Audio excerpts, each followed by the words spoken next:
sir.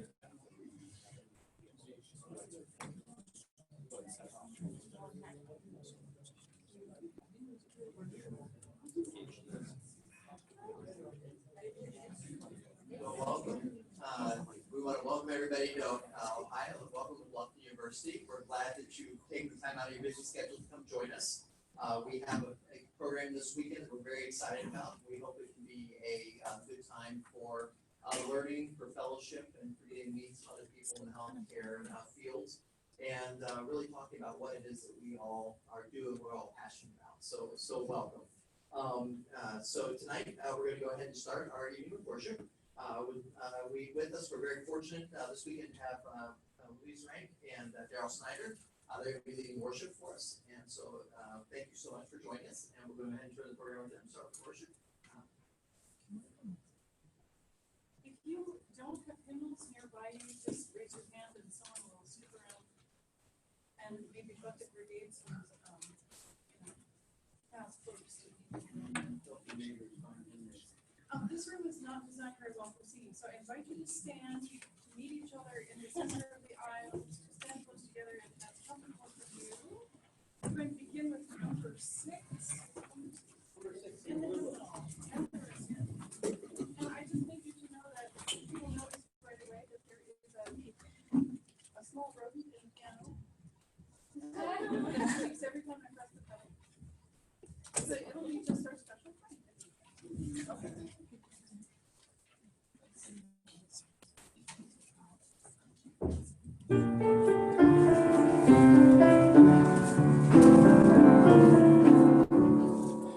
Here in this place, new light is streaming. Now is the darkness vanished away. See in this face our fears and our dreamings, brought here to you in the light of this day. Gather us in the lost and forsaken. Gather us in the blind and the lame.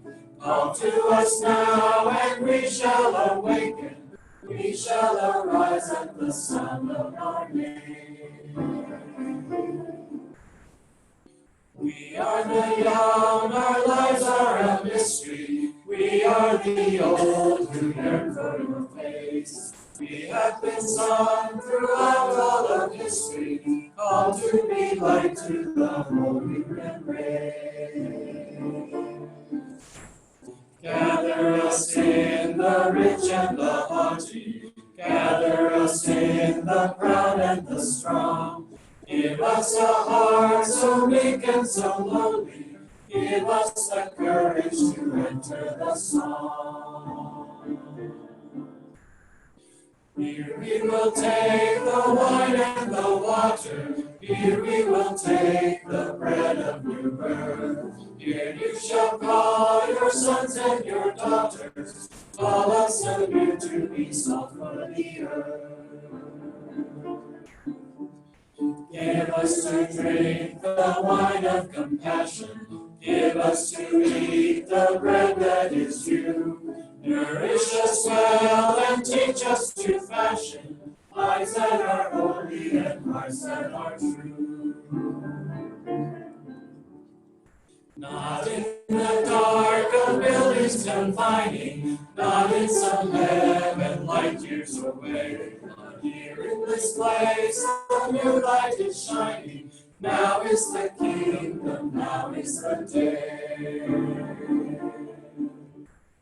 Gather us in and hold us forever. Gather us in and make us your own. Gather us in, all people together.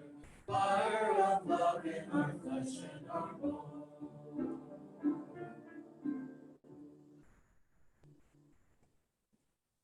Thank you. I was told that you sang and rejoice singing to the Spirit. Pleased to hear that is true. Even though we might not all be here yet.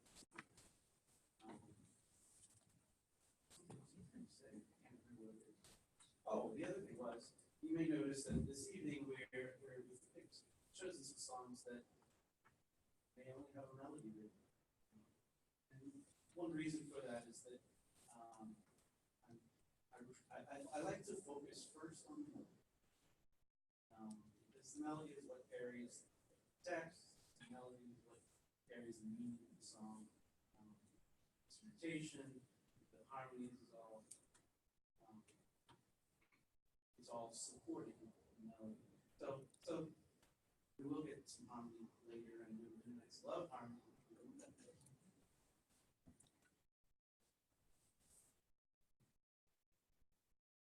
Psalm 107. This is the Psalms. Most of the readings I'll be sharing with you this weekend are from Psalms for Praying by Daryl, and these are excerpts from Psalm 7, followed by a few moments of silence. We give thanks to you, who are the source of love, whose light shines forth through the universe. Come, awaken our hearts that we might do your work. For without you, we can do nothing. It is your love that loves through us. Gather us in from all the lands, from the east, west, and south, and the north. Let all who are hungry and thirsty, whose souls are faint within them, cry out to the most merciful, give them succor, to nourish them with healing love. For fear cannot live where love and grace and gentleness abide. Enter into the great silence, where you may hear the voice of the beloved, who satisfies the hungry soul and quenches the thirsty with streams of living water. Peace dwells in the heart of silence.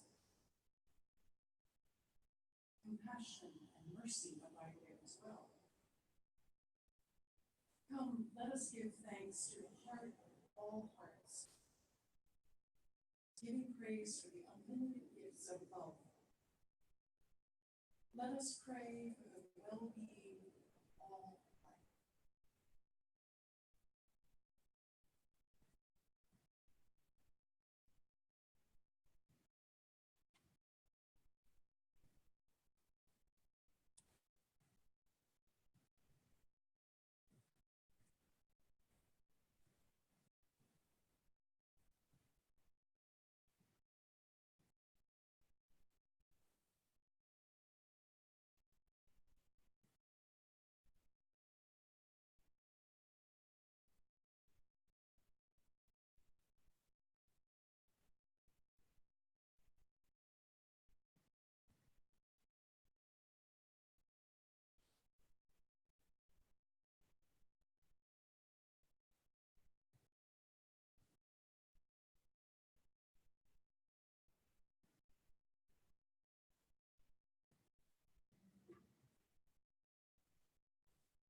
Last weekend at our church, Community Midnight Church in Lancaster, we had a music Sunday. Unfortunately, this Sunday I wasn't the one playing.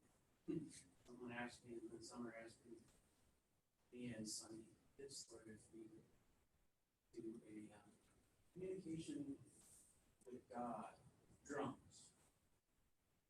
And I had to email her back and say, what do you mean? I had no idea what she really meant. She explained a little bit, but it was left it up to us, really. And Sunny and I got together and this was kind of the idea that came out of the heartbeat of God. You know, we listen for it eventually. We lose it, whatever else we might have taken from that. We enjoy putting that together and this fellowship. Next song we'll do together is in the hymnal also number 347 for fragmentary prayers. Again, this is a melody song. And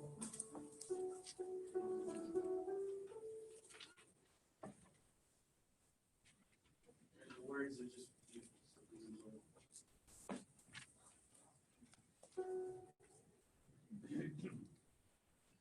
Through our fragmentary prayers and our silent hearted sighs, wordlessly the Spirit bears our profoundest needs and cries.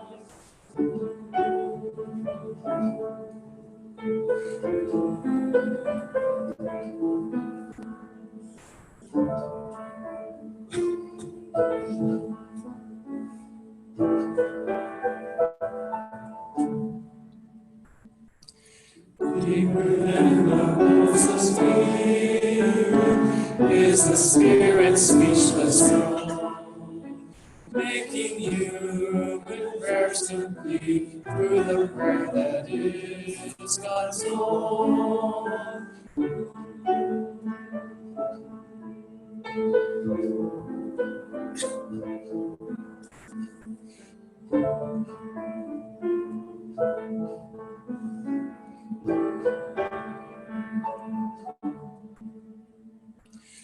Let our jamborings give way to the hummings in the soul, as we yield our lives today to the God who makes us whole.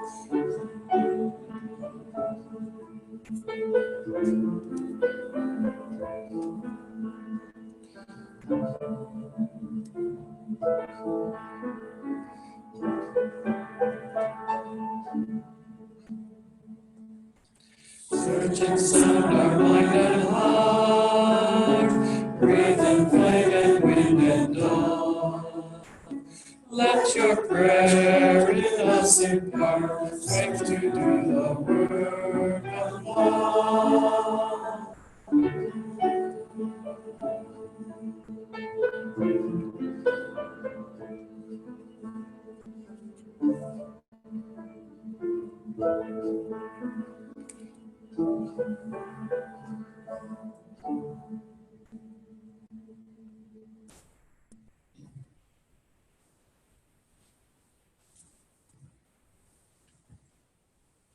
This is here with us. In the purple book, the story, number 48. Someone to lead. How many of you are familiar with this Sweet Honey in the Rock song? Sung it before in your church, or do you know the song at all? I haven't seen too many of you. There are a couple. They did. Maybe you didn't have a chance to really know what I'm talking about yet. It was new for me until really recently. It was introduced to me, and I think it's a beautiful song and text, and it's actually harder to read the music on the page than it is to sing the song once you know it. So once you hear it and get it in your ear, you can ignore some of the stuff on the page. Actually, not that either. It's important stuff. There are some really tricky things in the writing, the way they've written it out here. And I want to point that out. The refrain, as you can see at the bottom of the first page, the refrain begins there, first part of the last line, first page. And you'll need to know that when you get to the second page, the second to last line, where it says to refrain, you have to go back to that refrain. So mark that in your mind as we go through it. And then, on the second time through, when we get to the top of the second page, the second line, you see that says last time's coda, and the little crosshairs, I don't know if that's what it's called, the coda sign. You jump down to where we left off before, where it says coda. And so let's Louise going to play through the first lines and the half chorus.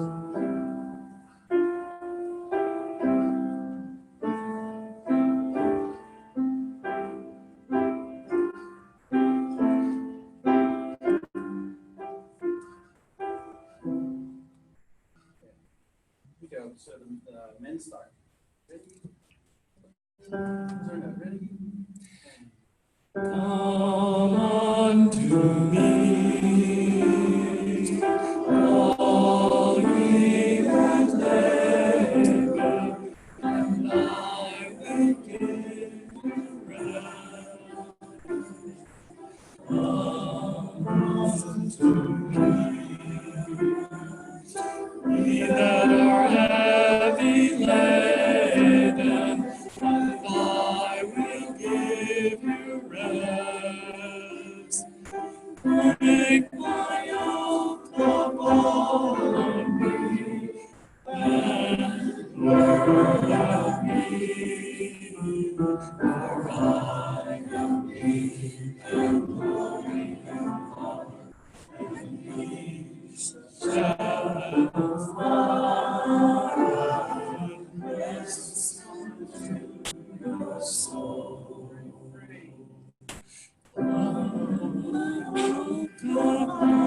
sorry, I messed up. That was my fault. Start with the second verse there. Where I said get a refrain, let's do the second verse. Ready? Come unto me, all ye that labor, and I will give you rest. My yoke is easy, and my burden is light. Take my yoke upon me, and learn of me, for I am meek and lowly in heart, and ye shall find rest unto your soul. Come unto me, all ye that labor, and I will give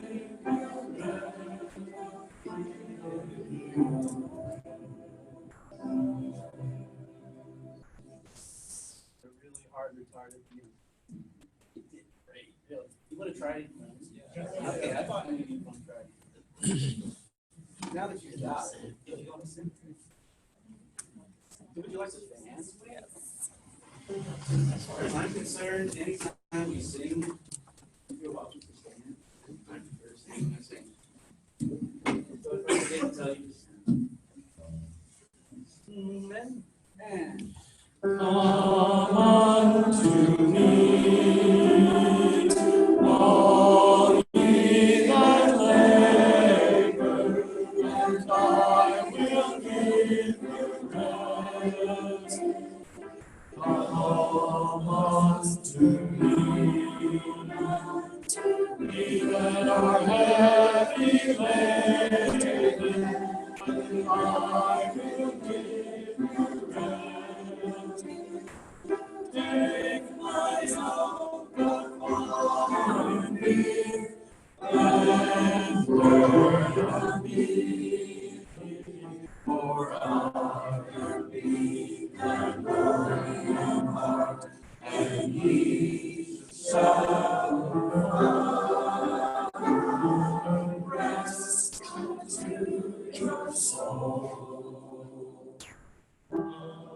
Unto me, all ye that labor, and I will give you rest. My yoke is easy, and my burden is light. Take my yoke upon me, and learn of me, for I am meek and lowly in heart, and ye shall find rest unto your soul. Come unto me, all ye that labor, and I will give you rest.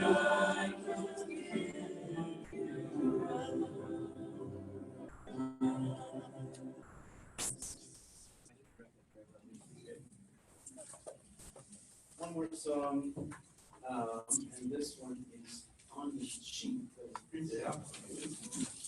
There's a little story behind this song. I was studying at the Center for Justice Peace Building at the University, and at one of the summer peace building institutes, I was leading some singing, and I had been working in a class with mostly people from Africa, and it was fabulous, just to have their influence. And for some reason, this song came out of that class. I'm not quite sure where it came from. And it's pretty simple, but I'd like to teach it to you, and it.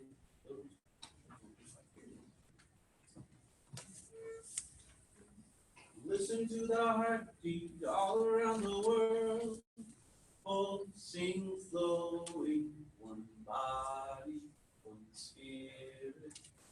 Listen to the heartbeat all around the world, pulsing, flowing, one body, one spirit. Again, here it's harder. It looks harder than it is. Those are sort of triplets in there. You missed the first one. Pulsing, flowing, one body. So if you think of them as 3 and 4, it's a little easier. But you have to take a break on that first beat of the second line. Let's try to get ready. Listen to the heartbeat all around the world. Pulsing, flowing, one body, one spirit. Listen to the heartbeat all around the world. Pulsing, flowing, one body, one spirit. Listen to the heartbeat all around the world. Pulsing, flowing, one body, one spirit. Okay, now there are emotions that go with this song, and I'm one who kind of gets uncomfortable when people say their emotions for the song, but I hope you can bear with me. I invite you to stand again for a second. I'm sorry. It's pretty simple. It goes like this. There's like 2 thumps, and it's written there on the first line there. This is the heartbeat. Listen to the heartbeat all around the world. Pulsing, flowing, one body, one spirit. Listen to the heartbeat all around the world. Pulsing, flowing, one body, one spirit. Okay, I think you have it now. Can we split into 3 parts and do a round? Let's try it. It may fall apart, but that's all right. So roughly in here is part 1. Kind of some of both of this tile, and then part 3 over here. So starting with 1, I guess the next part starts when they get to the end of the first line. So ready, and listen to the heartbeat all around the world. Listen to the heartbeat all around the world. Listen to the heartbeat all around the world. One body, one spirit. Listen to the heartbeat all around the world. One body, one spirit. Listen to the heartbeat all around the world. Listen to the heartbeat all around the world.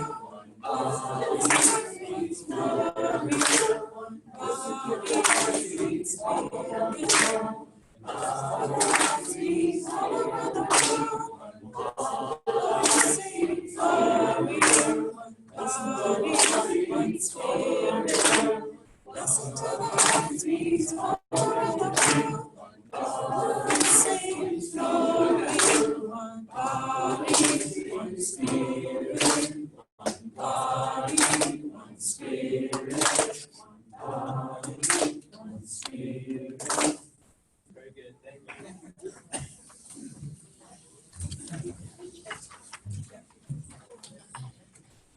Looking ahead to Alex's presentation tonight, it shows some segments from Psalm 9, again, by Daryl, the interpretation of prayer. Give thanks to the beloved with your whole heart. Tell the story of love's way. Dance and be glad with joy. Sing praises to the name above all names, as illusions are dispelled, as they fade away before love's face. For you, O beloved, are ever present, ready to be known in open hearts. You know each nation and see how they destroy one another. Chaos and darkness rise up, blind to love's way. Forgotten is creation's glory. False power seeks to destroy the divine plan. Yet, love will abide forever. For you have established yourself in secret places seeking out receptive hearts, ready to enter and make your dwelling place within. Love is a stronghold for the oppressed, a foundation in difficult times, and those who know love's name therein place their trust. For you, O beloved, are ever present to those who know you. The nations are sinking into a pit of their own making. Into the web with which they are weaving, they will be caught. Love will make itself known with a strength stronger than 10,000 armies. The unloving will have to face themselves, all nations that are unjust. For the oppressed will be released, and the hope of the poor will be realized. Arise, O love, have your way with us. Let the nations bow before you and ask forgiveness. Let your healing light stream forth, O love. Let the nations commit themselves to your plan.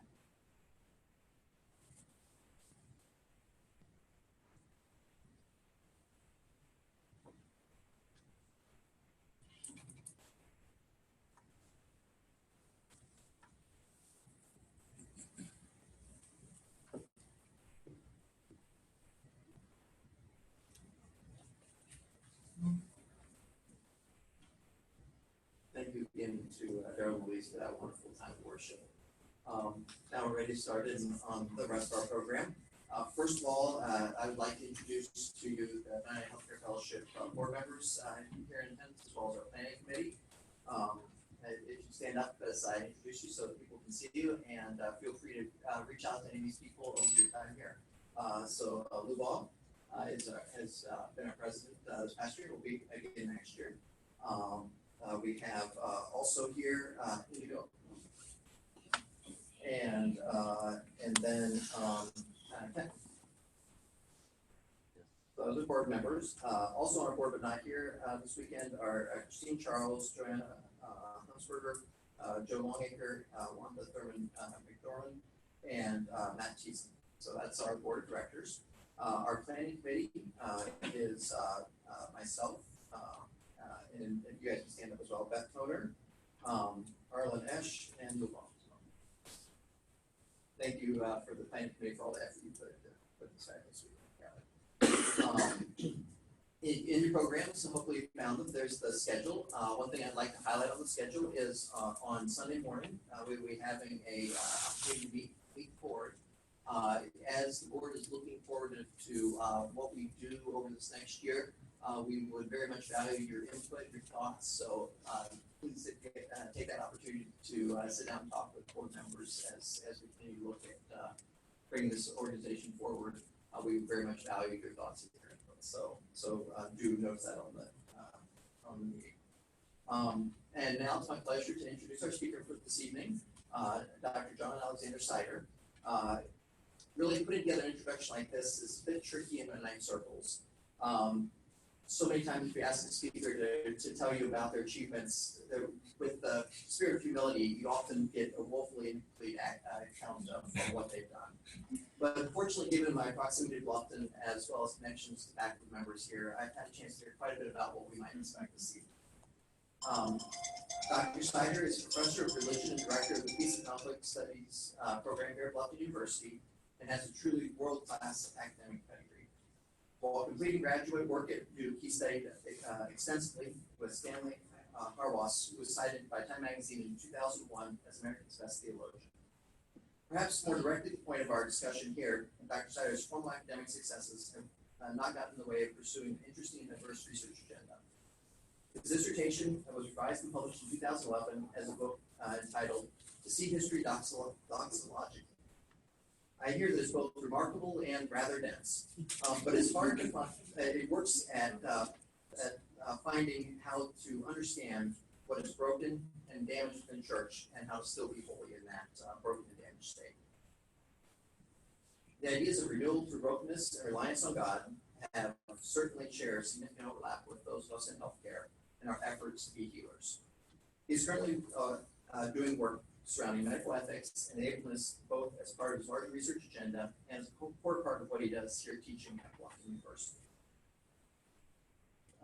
That all leads to perhaps what is the most impressive endorsement I've heard about Dr. Snider. He is an exceptional academician by any measure, but it is his teaching that really makes him stand out, and his experience in the classroom. He is both loved and respected by his peers and the student body for the quality of his teaching. I've heard stories both as a teacher and learner with the preparation and passion that allows him to be flexible and lecture on a range of topics, from Anabaptist history, gaming culture, making dramatic practices that become part of our Christian celebrations. Indeed, it is this skill that I look forward most from hearing from Professor Alex Snider, who will speak to us now about how to think about, frame, and react to brokenness. Please join me in welcoming him as he presents our opening session, Amid the Pains, Christianity, Disability, and Healing. Alex.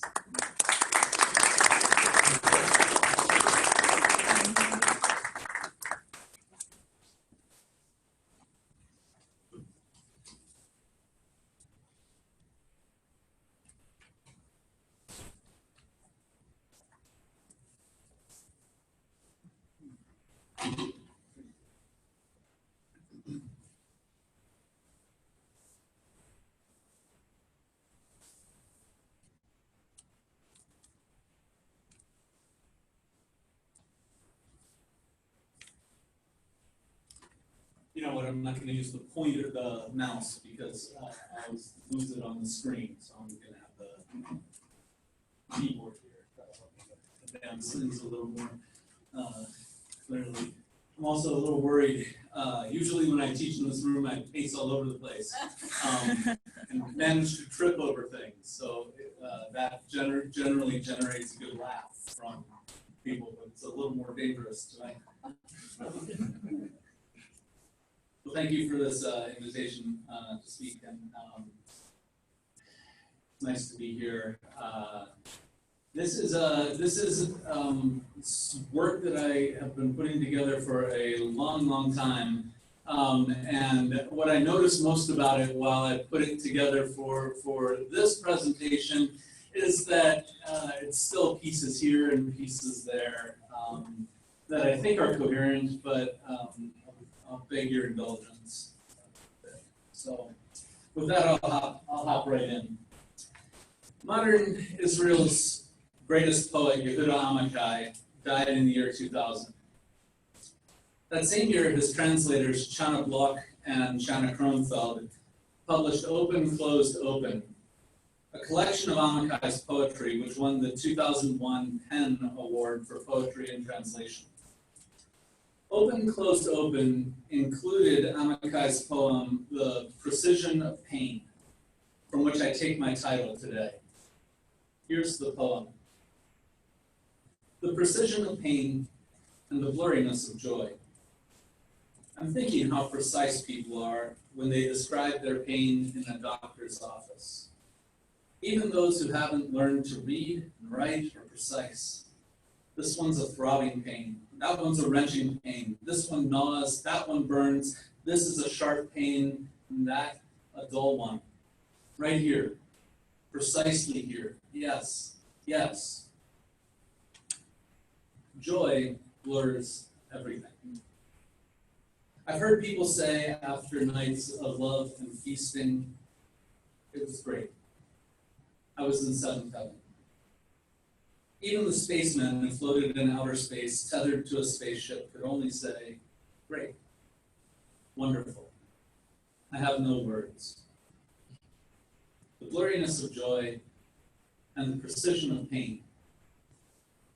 I want to describe with a sharp pain's precision happiness and blurry joy. I learned to speak among the pains. A yellow newsprint clipping of this poem hangs from my office door, and I think about some aspect of it nearly every day, even if it's only to repeat that last line, I learned to speak among the pains. I especially like the tone of the poem, the exuberance that builds into the beginning of line 6, as Amichai describes the experience of being in pain with increasing intensity and focus, throbbing, wrenching, gnawing, burning. Here's something I can pinpoint. Here's something I can locate. Here's something I can communicate about myself. And I know because you can find my pain too. Right here. Precisely here. Yes. Yes. The interplay between the intensity of pain experienced and the rising excitement at the prospect and success of communicating that pain strikes me as an altogether accurate evocation of what it is like, often, to be in pain.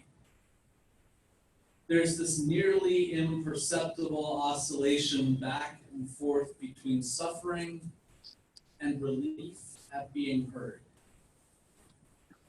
Then in the poem, the subtle emotional deflation that follows Amakai as he turns his attention to joy. Blurred perception, bland description. Great. 7th heaven. Wonderful. I have no words. And third, a quick twist of the screw. It's bitter and ironic, describing Amakai's desire to voice joy with the same intense specificity he can conjure when he speaks of pain. And then lastly, the slightly rueful admission about when and where he learned to speak. Of course it makes sense, Amakai says, that I'm no good at speaking my pain, or that I am so good at speaking my pain, and yet so inept at naming joy. I learned to speak among the pains.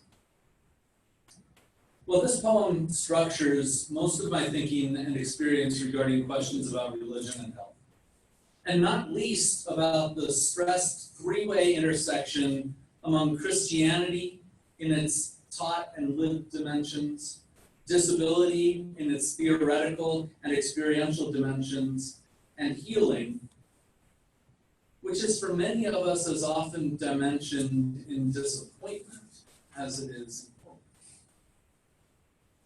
The poem structures as well the dynamic to which I'd like to attend in this talk, namely to the in-between of disability and healing. What do I mean by the in-between? This is the Jewish social theorist and political philosopher Gillian Rose, who described it well in her memoir, Love's Work, which she wrote while she was dying of metastatic ovarian cancer at the age of 48.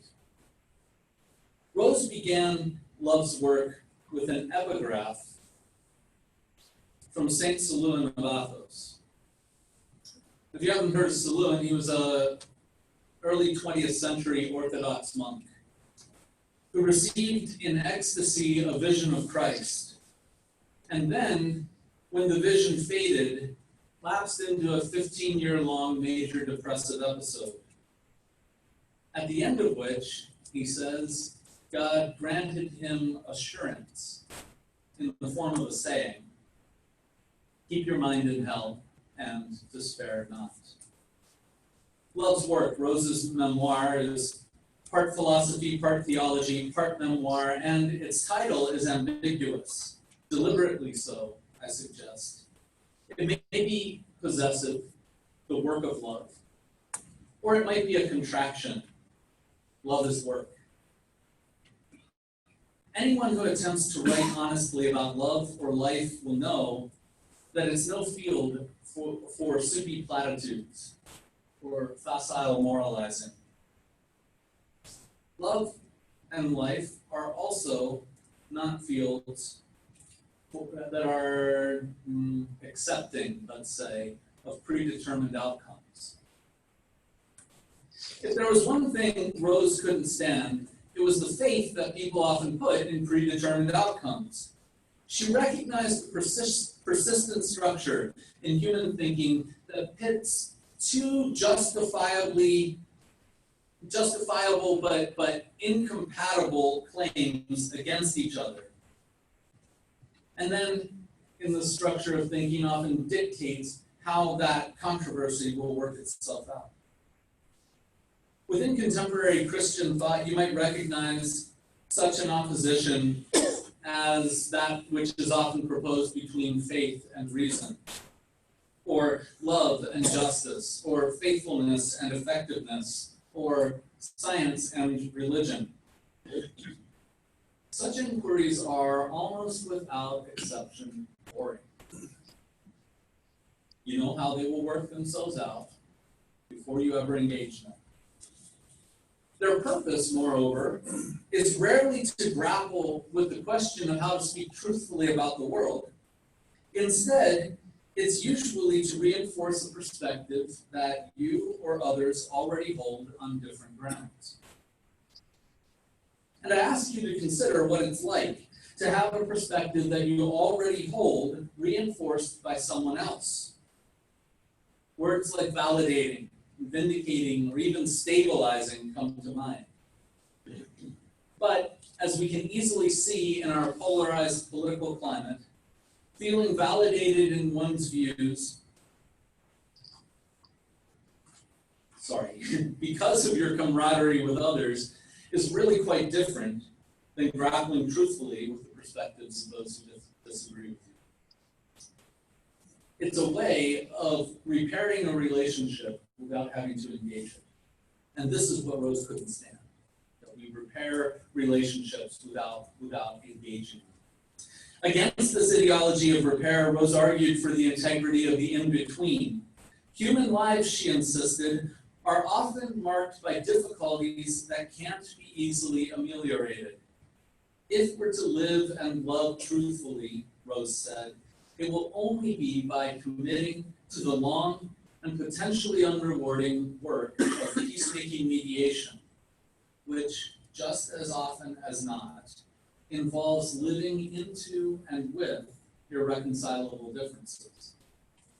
Now, if I were going to reflect on Rose at more length, I would have a lot to say about the challenge that her view of the in-between, or as she calls it elsewhere, the broken middle, poses to contemporary Christian understandings of peace, of conflict, of forgiveness, of reconciliation.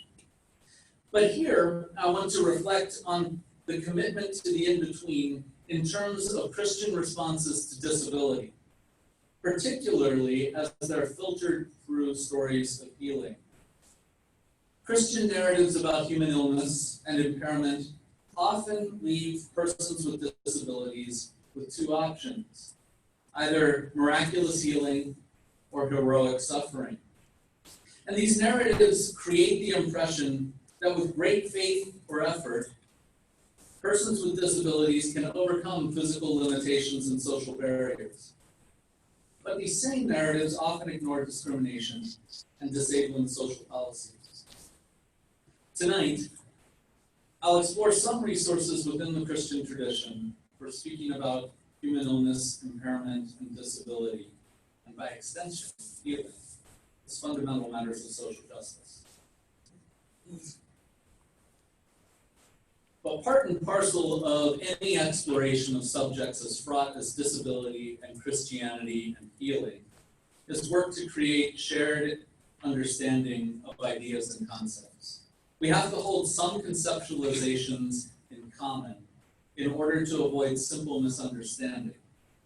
And because the topics with which we're dealing are complex and sensitive, we have to hold understandings in common also to avoid giving offense. I don't propose to have the final word on any of the definitions I'm about to talk with you about, but I want you to understand how I'm using them, if for no other reason than to provide a basis for further conversation and consideration. So in the next few minutes, we'll discuss 6 terms that are essential for framing Christian theological engagement with experiences of disability. I've arranged the list in order of complexity. That's to say, I've begun with the concepts that are basic for this discourse and built towards concepts that depend for their intelligibility on those basic concepts. So we begin with impairment, which is sometimes used interchangeably with disability, but which most disability studies scholars say should be distinguished from it. In fact, when we use the term impairment as a synonym for disability, as in the phrase mobility impaired or vision impaired, we're actually often engaging in the use of a euphemism that feels less stigmatizing than terms like handicap or even disabled. But most disability theorists suggest that impairment signifies a diminishment in function or ability when measured against the typical benchmark. While disability involves the conversion of impairment into an obstacle. That is to say, disability names both the condition of impairment plus its negative social consequences. In 1980, for instance, the World Health document, International Classification of Impairments, Disabilities, and Handicaps, or ICIDH for short, defined impairment as any loss or abnormality of psychological, physiological, or anatomical structure or function. And it correspondingly defined disability as any restriction or lack resulting from an impairment, or ability to perform an activity in the manner or within the range considered normal for a human being.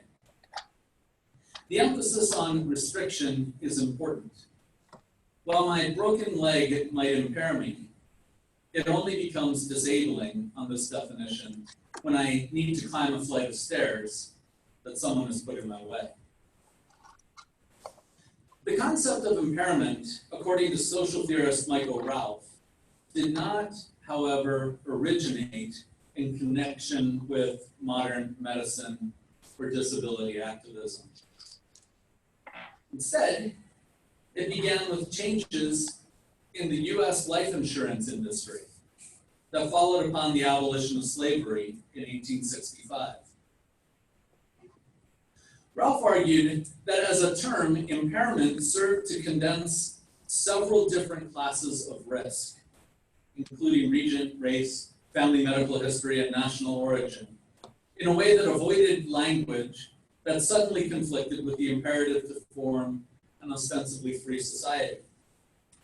By the 1890s, when states began to adopt anti-discrimination laws, insurance underwriters continued to charge African Americans higher rates for life insurance than they charged whites, and they did so by reclassifying the risks associated with insuring African Americans as ones due to mental impairment. So, Ralph continues, the concept of impairment thus emerged from the scientific assessments of medical experts, actuaries, and underwriters concerned to fix the monetary value of social difference and debility. Turning their attention to family medical history, blood and urine samples, and emerging physiological indices like blood pressure, scientists established medical impairment as the ground for differentiating between demographics. In the process, the hierarchical calculus of value that was explicit in the context of legalized enslavement now became the basis for private medical assessments. These scientific developments effectively privatized inequality. I quote Ralph at length because his analysis serves as a useful reminder that, like disability, the concept of impairment is a construction that depends on social arrangements and expectations. It is not a neutral description, but one forged in the fires of policy debate and the drive to monetize the value of human life.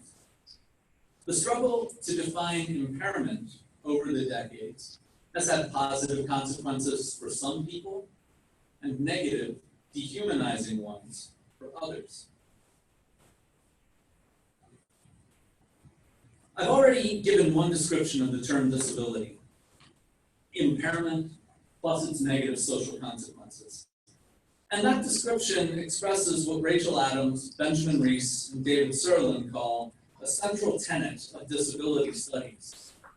That disability is produced as much by environmental and social factors as it is by bodily conditions. Because many of you work in healthcare professions, you will no doubt be used to encountering the myriad ways that bodies and their social environments interact. You will probably also be more accustomed than many audiences to considering the fact that such interactions are not stable across space and time. What is considered disabling in one context may not be considered disabling in another. Indeed, disability is situational. So some Down syndrome researchers and activists, for instance, have noted that Down syndrome as a disability depends often on what aspects of a person's life one is considering. There may be social consequences that often attach to a DS diagnosis in terms of things like access to employment, obtaining a driver's license, managing personal finances, and so on.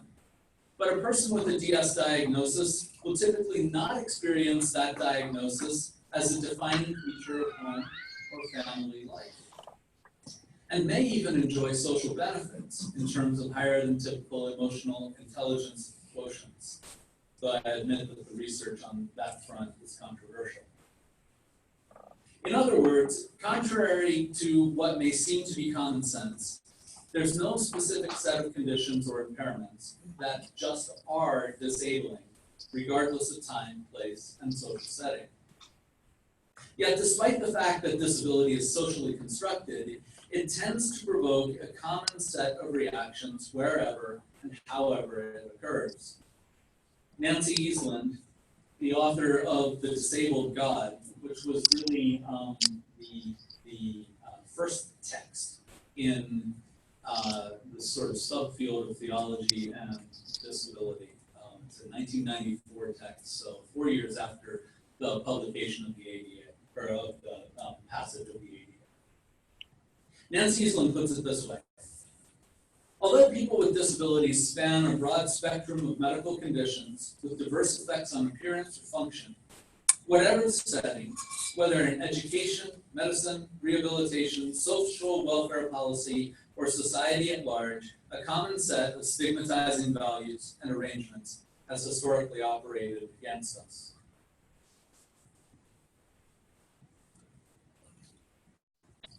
We'll move on now to talking about the concept of the medical model of disability. And this is important because disability and its history is so multifaceted that we have to make some distinctions and periodizations whenever we discuss it. And one of those distinctions has to do with comparing and contrasting models of disability. Generally, the claim is that in disability studies and public policy, a medical model of disability has been replaced by a social model of disability. And that this transition represents a more sophisticated use of the term disability that has positive social consequences for persons with disabilities. But what is the medical model that has been replaced? In essence, the medical model of disability focuses on disability as a set of conditions that accrues to an individual and places him or her in proximity to the medical community as the primary gatekeeper for access to services and accommodation. In other words, on the medical model of disability, a person with a disability is considered sick or diseased and in need of treatment. While it is the case that some persons with disabilities are unhealthy, and that on Likert-type scale questionnaires administered in the US, adults with disabilities are 4 times more likely to report their health to be fair or poor than people with no disabilities, it is not the case that disability and illness are synonymous.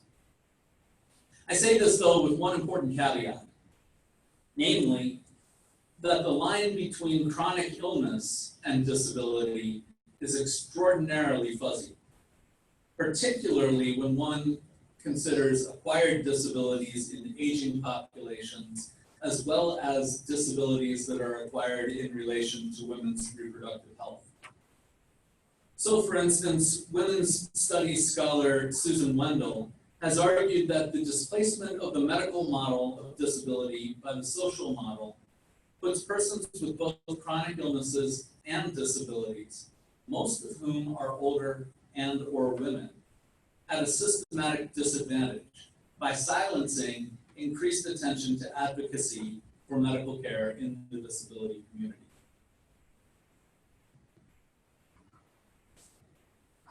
I had a side note here about this being one of the reasons that it's important for contemporary Christians to pay attention to Old Testament texts about female infertility.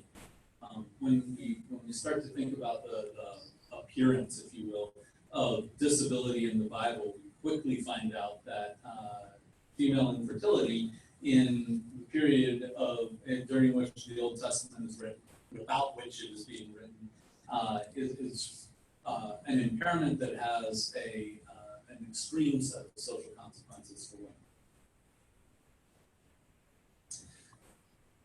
One additional feature of the social model of disability is its emphasis on, I should back up to talk about the social model of disability from the get-go. The model of disability that typically gets contrasted with the medical model is the social model, which began its ascendancy in the late 1960s as activist groups began to advocate for disability as a positive identity category, and thus began to shift public awareness of disability from medical concerns to social justice ones. By the time of the passage of the Americans with Disabilities Act in 1990, the disabilities rights movement in the US had advanced sufficiently to put perceptions of and social attitudes toward disability in the spotlight.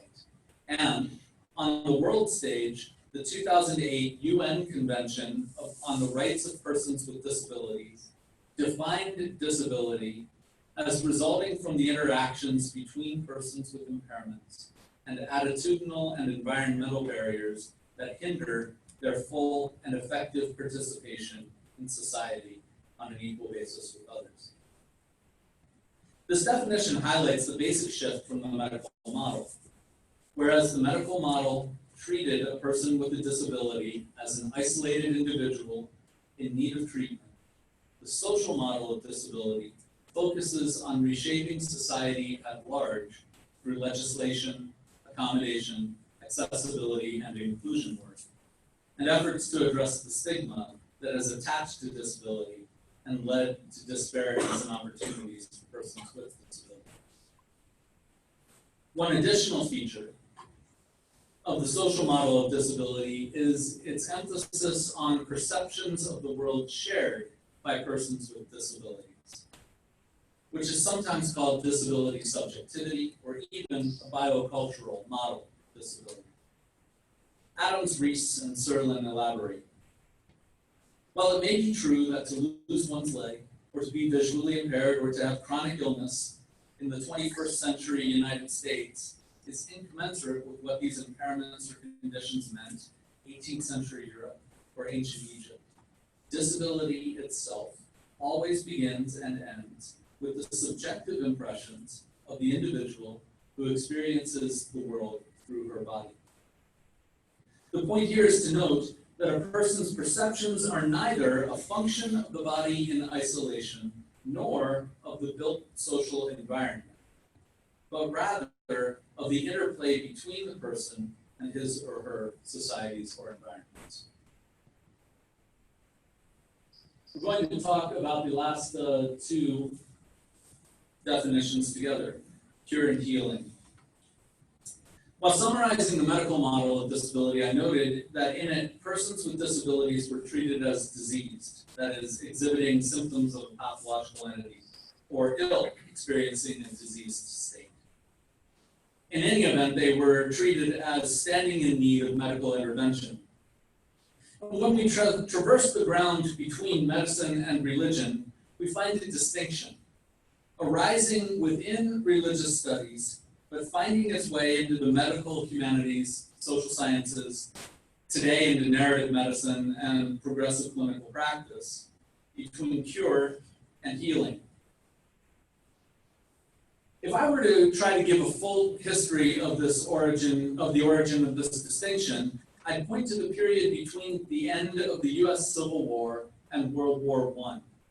And I'd cite two themes that converged in Christian studies around that time. As the Catholic historian David Endress has noted, the first theme arose in response to the advent of the new medicine, including the introduction of the X-ray, the first successful blood transfusion, the discovery of the pain reliever, aspirin, the development of tests for tuberculosis and syphilis, the finding of an antitoxin for diphtheria and tetanus, and the widespread use of surgery to correct ailments including hernia, appendicitis, and tonsillitis. Christians varied in how they viewed such medical advances. Some, like Mary Baker Eddy and the Christian Science movement, rejected the claims of modern medicine and created the modern faith healing tradition. While U.S. Catholicism, on the other hand, saw a sharp rise in the number of reported miraculous cures and a correspondingly sharp rise in pilgrimage to shrines associated with such cures. Still other Christians embraced some version of compatibilism, arguing that medical intervention and Christian belief need not be pitted against each other. In any event, it was during this period that American Christians began to distinguish the concept of cure, which may be, though not always was, a function of medicine, from healing, which is holistic and always, in this discourse, depends fundamentally on God's grace. And again, just as a side note, the earliest reference that I can find to this distinction in its sort of modern form comes from 1875. The second theme arose in biblical studies, particularly in connection with critical reflection on the ministry of Jesus. Scholars representing Protestant liberalism and the quest for the historical Jesus tended to view the healing ministry of Jesus as depicted in the canonical Gospels as a complex set of metaphors. The point of the stories, they argued, was not that Jesus cured blindness, say, but rather that the blind person's faith in Jesus healed him in a holistic, in a spiritual sense. Again, reactions among contemporary Christians varied. Many, buoyed by their newfound trust in the powers of modern medicine, accepted the interpretations of Protestant liberal scholars, while others, caught in the midst of the fundamentalist modernist controversy, rejected such claims as the height of impiety and modern unbelief. Interestingly, this distinction between cure and healing arose in Christian literature at a time when medical doctors were still broadly trained in the humanities. Thus, there exists an entire literature devoted to explorations of biblical healings, other miracles, by medical professionals. And that literature begins in the 1880s and continues for a solid century. Not incidentally, many of those doctor authors also happen to be Christian missionaries in regions with vibrant indigenous healing traditions. The distinction between healing and cure is important for us today because of the way it's been used to structure Christian narratives about disability. As I noted at the outset of this lecture, Christian stories about human illness and impairment often leave persons with disabilities with two options: miraculous healing, heroic suffering. Far past the passage of the ADA, Christian congregations have principally encountered disability in ways dictated by the medical model. And this has everything to do with the distinction between cure and healing as it shapes contemporary Christian practice, particularly in North America and in regions of the world where modern Christianity was given its fundamental outlines by the American missionary movement. People react weird. People with disabilities like me, said Rich, sitting comfortably in his modern electric wheelchair. They act like a disability is something they can catch, like it's infectious. At church, most people are unable to get past my disability. They stare not at me, but at my disability. This story, excerpted from minister and disability activist Brett Webb Mitchell's book, Beyond Accessibility, is notable principally for its commonness. If you are or know a person with a disability in a Christian congregation, the chances are excellent that you have or have heard a similar story. It may be the case that persons with visible disabilities experience this kind of reaction outside of church, but Christian ableist theologies exacerbate and in some sense license such reactions. I won't go into the characteristics of ableist theology at length here, except to define it as any theology that presumes able-bodiedness, and by so doing constructs persons with disabilities as marginalized and largely invisible to others. For ableist theologies, the main encounter with disability in the Christian tradition occurs in biblical narratives where, with a few exceptions, impairments and the disabilities that accompany them are overcome by being cured or healed through the active and miraculous intervention of God. A chief characteristic of ableism in church, then, is that it still thinks of disability as needing a cure, needing healing. And this association means that typically abled Christians are often stuck encountering persons with disabilities along the lines dictated by the medical model. When that happens in congregations, an implicit question is usually being asked: why won't she get better?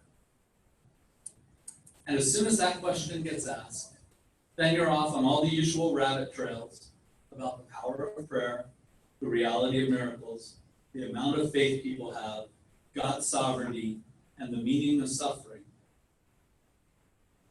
None of which, of course, is to see or treat or take the person with the disability as a person.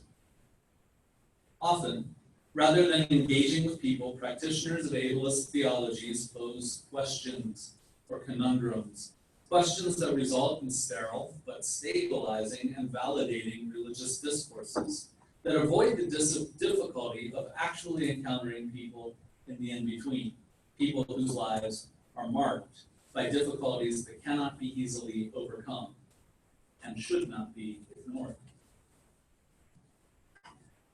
Against such ableist theologies, I want to sketch 3 resources that the Christian tradition provides for thinking about disability as fundamentally a matter of social justice: dependency, celebration, and friendship. Each of them could involve much further elaboration than I will give it here. First, dependency. The philosopher Adolf Feder recently pointed to Mitt Romney's 2012 presidential campaign blunder of referring to 47% of the U.S. population as dependent, a gaffe that probably contributed to Romney losing the election. And Kate pointed to this gaffe as evidence that Americans despise dependence. She also commented on how strange this fact is, given that we are a thoroughly social species for whom dependence on others allows for needed care, knowledge, culture, technology, and political and social and economic goods. Yet it's no secret that stigma attaches to dependency as such in our culture. Where disability is concerned, American cultural disdain for dependency probably continues to contribute to the idea that disability is a social problem. Disdain for dependency even filters into Christian congregations, where human relations are often redefined as interdependent. On the one hand, this move is meant to combat modern narratives of autonomy and independence. On the other, it counters inappropriate forms of dependency. Often, however, it comes at significant cost, namely that of recasting relationships as significant to the degree that they are reciprocal. Of course, relationships of reciprocity stand a good chance of being more just than many non-reciprocal ones. But the idea of interdependence as involving reciprocity still participates in a vision of the common good as essentially competitive, as involving the exchange of goods that are mine rather than yours, or others rather than mine. It has not graduated, one might say, to a vision of goods that are fundamentally non-competitive in nature, mine only insofar as they are yours, or yours insofar only as they are mine. One major consequence of the emphasis on interdependency in Christian congregations is alienation for persons with disabilities and their families, who often experience themselves and their loved ones as having little say over the degree to which their relationships are reciprocal or genuinely interdependent. I do not mean to demonize the ideals of independence or even interdependence, because their proponents aspire to produce more nearly just societies than we currently enjoy, societies that dismantle systemic privilege wherever it occurs. However, I do think that the Christian tradition offers an alternative to such configurations of relationship, and one that speaks of justice for the most vulnerable among us, including, for instance, persons with profound intellectual disability. In Christian teaching, after all, the question is never, am I dependent or not? I am. But rather, in what ways do I depend on others? And the Christian tradition includes resources for reshaping our perception of dependency as such, and therefore contributing to more just social structures of relationship that include persons with disabilities. One such resource can be found in the writings of the 4th century theologian Gregory of Nyssa. Gregory was convinced that the good end Christians are promised was not a life of reciprocity with God or with others, but one of mutuality. Not give and take or interdependency in the way that idea is often construed today. Gregory, for instance, thought that God was in no way interdependent with creation. But, we might say, Gregory advocated togetherness, varying intensities of dependency, most of which are asymmetrical. That is to say, you are dependent on others in ways in which they may not be dependent on you, and that is simply a typical feature of human lives. Paradigmatically, Gregory insisted, this asymmetrical relationship of dependency describes human creaturely dependence upon God. So with Gregory, we might say that Christians should acknowledge dependence, acknowledge it in its varying intensities, and learn to construe it as one of the good things about being human. More importantly, we might say, Christians should stop construing personal worth as a matter of what one gives for others to receive in a relationship. Yes, reciprocity has its goods, but they are not fundamental to human personhood, which in Christian teaching is a matter of nothing other than being made in the image of the imageless God. Moving to the second, then, resource, which I describe as celebration. Because at the center of Christian practice is celebration. There is, so far as I am aware, no other major religious tradition that construes its primary reason for the worship of God as celebration. Christians gather in worship to celebrate the mystery of faith, that Christ has died, that Christ is risen, that Christ will come again. Yet celebration is often missing in the lives of persons with disabilities, perhaps especially in the lives of adults with developmental and intellectual disabilities. Bill Gaventa, chair of the National Collaborative on Faith and Disability, reflects on his own 50-year career. He says, after I became the Protestant chaplain at the large Newark State School in 1975, I led a number of weekly religious services in different parts of the facility. I soon came to see the basic spiritual needs as celebration and belonging. Celebration meant a sense of identity that had meaning and value, as well as the experience of being valued in a place where hundreds of people had been sent because they were devalued by the society into which they had been born. One way to show value was celebrating the image of God in every person and God's love for every person. Besides trying to embody that in my personal relationships and in religious services that focused on God's love and celebrating the lives of my congregation, my first objective means of pastoral care was to structure my pastoral visiting around delivering birthday cards to my Protestant flock. Cards are simple, taken for granted expressions of worth and value to most of us, but they are conspicuous by their absence in large institutions. Who celebrates my birth and creation? Gaventa is, of course, reflecting on his experience of more than 40 years ago. However, the question remains as a fundamental marker of Christian being. Let me suggest that the single most appropriate way to gauge the justice that inheres in social relationships is to answer the question, who celebrates with me? Who celebrates with Ryan? Who celebrates with Sunita? Who celebrates with Andrew? And just in case you think this emphasis on celebration as a matter of social justice is loosey-goosey, let me point you to 1 Corinthians 11, where the Apostle Paul is adamant that not celebrating with is first to show contempt for those whom God has gathered together, and second, to humiliate those whom you ignore.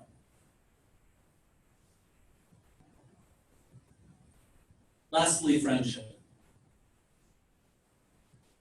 The most commonly reported desire of parents of children with disabilities is for their child to have a friend. This desire increases as parents and their children age. So typically the wish for a friend is more acute in parents of adult children with disabilities than in parents of young children. It's a good reminder that rights, accessibility, and social inclusion, and even good person-centered planning do not guarantee that you've got a friend. Since almost its inception, the Western philosophical tradition has recognized that friendship is hard. Aristotle thought that most of our friendships are matters of circumstance or convenience. He thought furthermore that really being friends with someone is like having a second self. And that meant, according to Aristotle, that it's impossible to become friends with someone who is dissimilar to you. While he's hardly the final word on friendship, philosophically considered, Aristotle's views are both strikingly forthright and descriptive of many people's experiences today. You become friends with people whom you are like, who evoke in you a mimetic sense of affinity, of desire, and of delight. Your friends are the people in your life whom you would never consider instrumentalizing, never consider accounting for their presence with you or significance to you as a matter of what you can get out of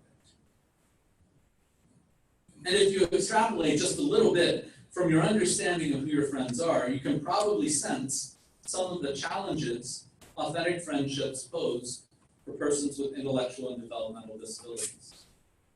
Apart from that obvious challenge of instrumentalization, that is to say, I'm a friend as an act of generosity to someone in need, which of course tells me more about me than it does about my relationship. One other challenge that persons with intellectual and developmental disabilities face with respect to friendship is that they are often infantilized. That is to say, they're treated as eternal children, or the language that's sometimes used as holy innocence.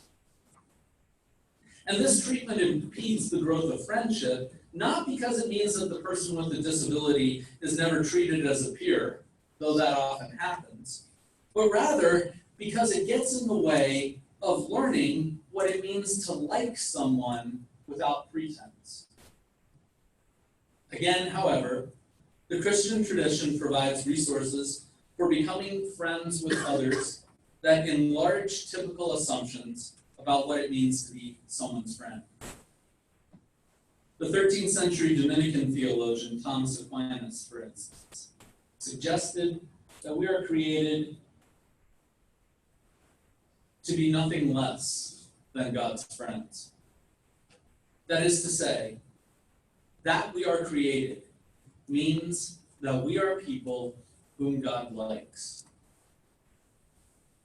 Given that God is not a thing of any kind, and that we most certainly are, it's easy to see how Aquinas' view revolutionizes the classical concept of friendship, where you can't be friends with someone who's dissimilar to you. According to Aquinas, our primal experience of friendship, of being liked, is one that depends on difference. It's one for which difference is not an obstacle, but rather friendship's generative source. To paraphrase a contemporary Catholic theologian, James Allison, being created as God's friend means being liked spaciously, being delighted in, wanted to give extension, fulfillment, fruition to share in just being. We are missing out on something huge and powerful and serene and enjoyable and safe and meaningful by being caught up in relationships that are less than that. By being caught up in relationships that fail to mirror this astonishing gentleness of just being liked. If, as I said, who celebrates with me is a fundamental question of social justice, then it is so in part because it helps to answer the question, who likes me? Who is my friend? Please notice, again, that this account of friendship does not depend on reciprocity. It depends instead on the much stronger and more continuous recognition that we are all, from start to finish and without remainder, nothing other than the embodiments of God's grace, of God's liking us. And this unbothered, non-emergency sense of being liked, which in Christian teaching is both our being and our vocation, is profoundly a matter of social justice because it extends to everyone all the time. Justice work, the kind of justice work demanded by learning to speak of friendship and being liked among the pains, the kind of justice work demanded by thinking through the in-between of disability and healing, is never justice work unless it is justice for all work. Thank you.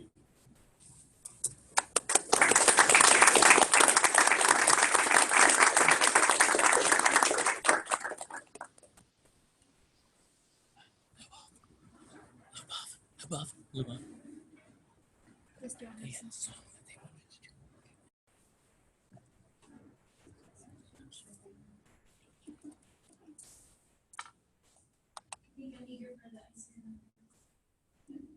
And we bow the show with the current president of the MHF Fellowship, Ryan. It's hard. I'd like to introduce a couple of people and give you a couple of announcements for the sing and close for the opening plenary session and some time of networking. Some treats, I believe. Firstly, Emily Staples. She's right in the back. She's a staff member for the Global Anabaptist Health Network, of which we heard several years ago that the group is forming and it's still in existence and gaining momentum, and they have an individual committed to communications, and we this weekend will get the benefit of that collaboration. She'll be getting to know some of you who have interest in international health. So don't be shy to see her at the display table just around. I would also like to introduce Nicole Croft here at Edmonton.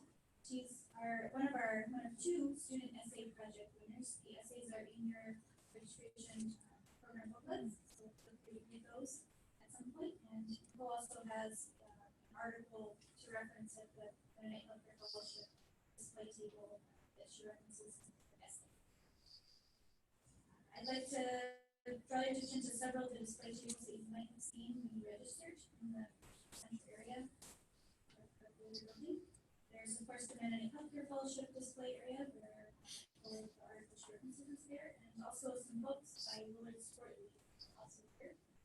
Last year, he donated generously several books, and we didn't hand them all out, so they are still available this year for free.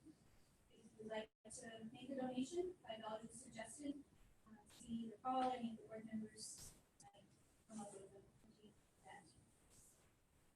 The book is entitled Health, Healing, and the Church's Mission, very relevant to the state and fleet. Another display table for Emily Louise is the Public Baptist Health Network table, where also Ray Martin and Marie Michael be around. Ray's back there, is Marie here yet? The other table, the Center for Sustainable Climate Solutions, is done. Nazareth Project, good. Mary Jean Yoder Memorial Fund, I don't know if anybody's yes. Okay. I'm the later arriver. I will have some pictures up in addition to the report. Great. There is also a report in your program with us. There's also a display table of Southern Indiana Community Health Center with Yolanda Yoder is sold, as well as the Anabaptist Disabilities Network. I'm not sure if she's resident. She's actually the spouse of our speaker. I'd like to remind you, I think it might have been an email about table groups. We'll have an opportunity to get together during our meals tomorrow, for lunch and dinner, and spend into Sunday as well, around various topics. There are several proposed topics. I believe there's going to be an international topic. All requests that you punch in either at the registration table or after the closing today, and suggest other topics. We'll announce those and somehow convene people. I'd like to hand it off to Ingo Miller to talk about initiative.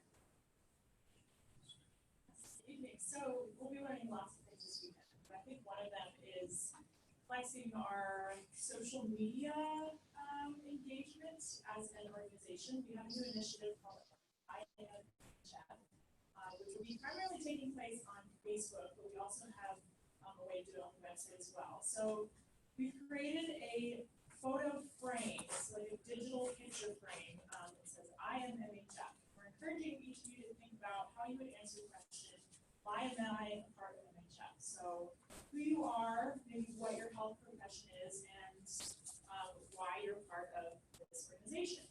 You can participate with the digital photo frame, or you can look into your folders, and we actually have a kind of paper version of that you can dig out and actually write the answer to that question on, why I'm a part of MHF. And then we have opportunities to take pictures of you either holding that, or you can use the digital photo frame, and we're going to submit those to the Facebook page or the website.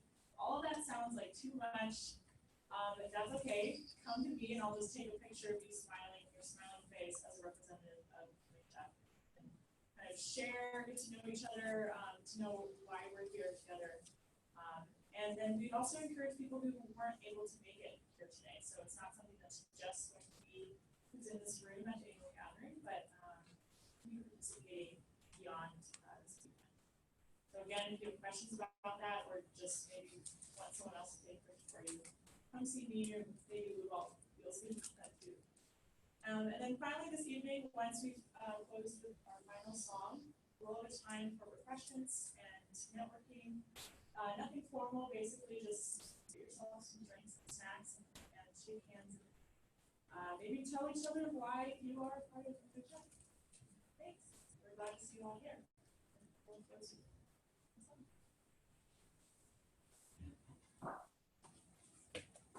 I invite you to turn to number 145 in the Blue Hymnal. There's a wideness in God's mercy. 145.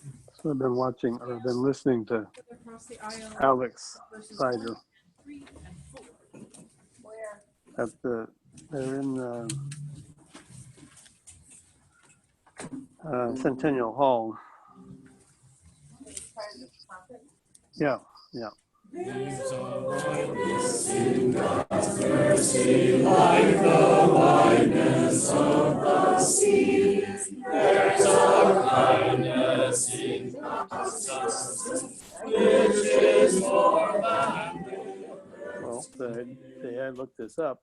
and we make They were God's screaming. love too narrow by false limits of our own, and we magnify its strictness with us till God will not own. You're singing their last song. For the love of God is broader than the measures of the heart, and the heart of Healthcare.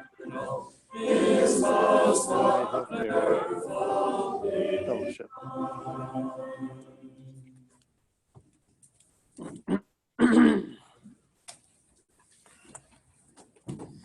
So, to